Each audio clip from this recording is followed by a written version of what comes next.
Hello, all of you who are curious about quadratics.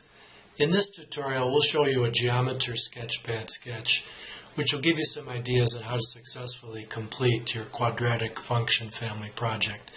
In addition, I'll throw in a few extras that you might include to make your project a bit more challenging. So let's make some parabolas. In this quadratic function family project, you'll be creating a geometry sketchpad sketch consisting of 3 pages, each page showing a different way to write a quadratic function.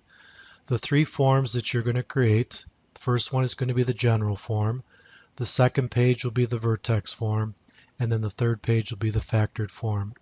In this tutorial, we'll look at each of those and show you some of the things you'll be required to create, along with a few extras that you might challenge yourself to try. So starting with the general form, you can see the equation as it's written here, and I've created 3 sliders, which is what you're going to have to do, and each of the sliders controls the 3 parameters in this general form. Observe as I drag the slider A, the coefficient of x squared changes along with the graph of the function, and we can do that with each of the 3 sliders.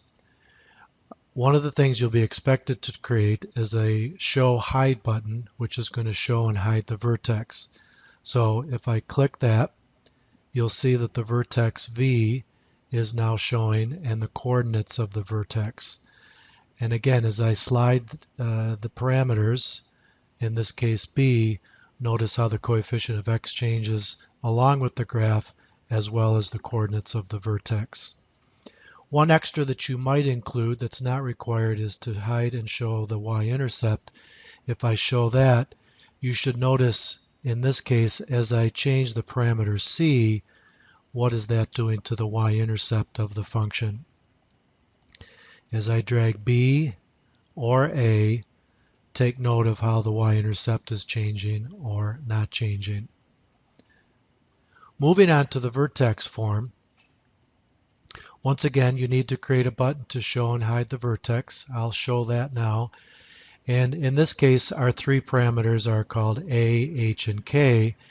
Again, as I change the coefficient A, you'll notice how the graph changes along with the equation.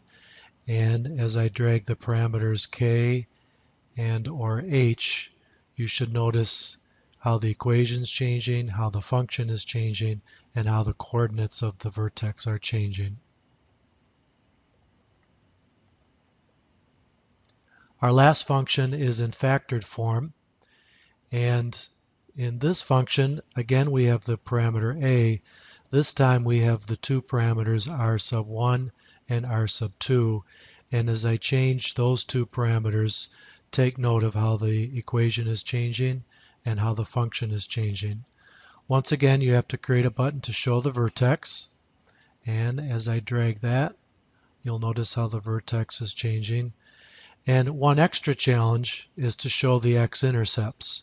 If I show the x-intercepts, notice as I change r sub 1, how the equation is changing and how the coordinates of the x-intercepts are changing. And as I drag r sub 2, same thing happening. The parameter r sub 2 is changing and the coordinates are changing. One thing to take note of, as I let the parameters r1 and r2 become equal to each other, the x-intercepts don't show, because in this case, if r1 and r2 are equal to each other, you have what's called a double root. So that's why the x-intercepts don't show if r1 and r2 are both equal to each other. But if they're unequal, then I do have the 2 roots, as you see in this particular example. Good luck with your project. Now let's do some more mathematics.